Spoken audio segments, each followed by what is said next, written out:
We'll have a confirmation process, and I'll have an open mind through that confirmation process. But one thing I think is absurd is the number of confirmable positions there are. I'd love to work with Democrat colleagues and dramatically reduce that amount for both Democrat and Republican administrations. It's absurd that presidents can't staff their administrations until years into it. So this is, from my standpoint, unacceptable. As a United States Senator, we spend so much time in confirmation hearings and confirmation votes when we have serious problems facing this nation. So yeah. I'd like to drastically reduce that. But again, we'll have a confirmation process, and my bias will be to support President Trump's picks. Okay. Not a firm yes or no, though. Picked up on that. Again, there's all kinds of information I would want to have before I express an opinion on any of the nominees. Perhaps the ethics investigation into Gates, that closed when he resigned, but if he does go through confirmation, he would be sworn in. Does that weigh on you, the findings from the ethics committee? I haven't seen those findings. I think it's pretty interesting when you consider some of the nominees that President Trump or President Biden put forward. Tracy Stone Manning, she was involved with the eco-terrorist group that spiked trees. Sam Brinton, who ended up being convicted of stealing women's suitcases off the baggage carousel. Rachel Levine. I mean, I didn't see reporters approaching Democrat senators in the Capitol Hill hallways here, just asking them all kinds of questions about those nominees. No, but I'm just concerned about, you said you were waiting to see. Right to have staff their administration the people they want, and they'll be ultimately responsible for those picks. Sure, and no disrespect to talk over you. I was simply asking, you said I'm waiting for more information. I was asking, what information are you looking for to hear from Congressman Matt Gaetz? You've been working as a colleague on the Hill with him for some time now.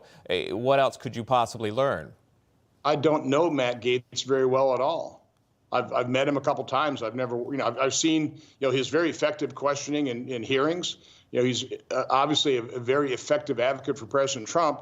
We need to clean house in these agencies, and that's obviously what his job would be in the corrupt Department of Justice. So again, I want to see President Trump pick people who are going to be effective at carrying out his agenda. But again, just because I've served on the Hill with a member of the House doesn't mean that we're working with them. There's not that much interaction between the House and the Senate, quite honestly. Let's talk about someone in your chamber then. That would be Marco Rubio, Florida senator here. The nomination by Donald Trump for Secretary of State. Do you have a firmer standpoint on that? Would you support Secretary of State Rubio? Yeah, I mean, we came into the Senate at the same time. Senator Rubio is a highly intelligent individual. He served on the Senate Foreign Relations Committee for his entire Senate career, then vice chair of the Senate Intel Committee. So, I mean, the guy is incredibly knowledgeable, high intelligence, I think high integrity. He'll make an excellent Secretary of State. So, yeah, I know enough about Marco to say that. Also, Senate Republicans have elected Mitch McConnell's replacement, South Dakota Senator John Thune, will serve as Majority Leader in the next Congress. Can you talk about that, your support for Senator Thune? Were you on board with Rick Scott, Senator Scott, in the first round, or were you always behind Senator Thune? And your thoughts proceeding? No, I was a big supporter of Rick Scott because of who Rick Scott is and his background. Part of the problem we have in Washington, D.C. is there's so very few individuals from the private sector. They don't have experience in it, which means not much knowledge of, and maybe even worse, very little sympathy for the private sector. And here in Congress, there are enough people who've been involved in functioning organizations. And by that, I mean an organization that has a mission and vision statement, establishes annual goals. Everybody in the organization understands their role in achieving those goals.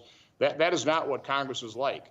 And so I thought with all the dysfunction in Washington, D.C., I mean, the way we don't pass budgets, don't pass appropriation bills, we really could have used his skill set, his unique, successful skill set as leader. So I was a big supporter of him. That didn't mean that I can't support now who the conference has chosen, Senator John Thune, also highly articulate, intelligent.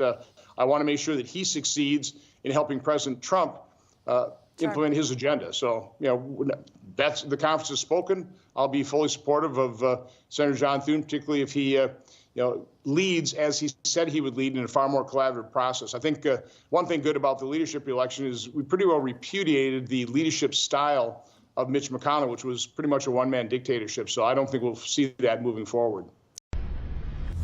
Information. Truth is freedom. Is Newsmax. It's real news for real people.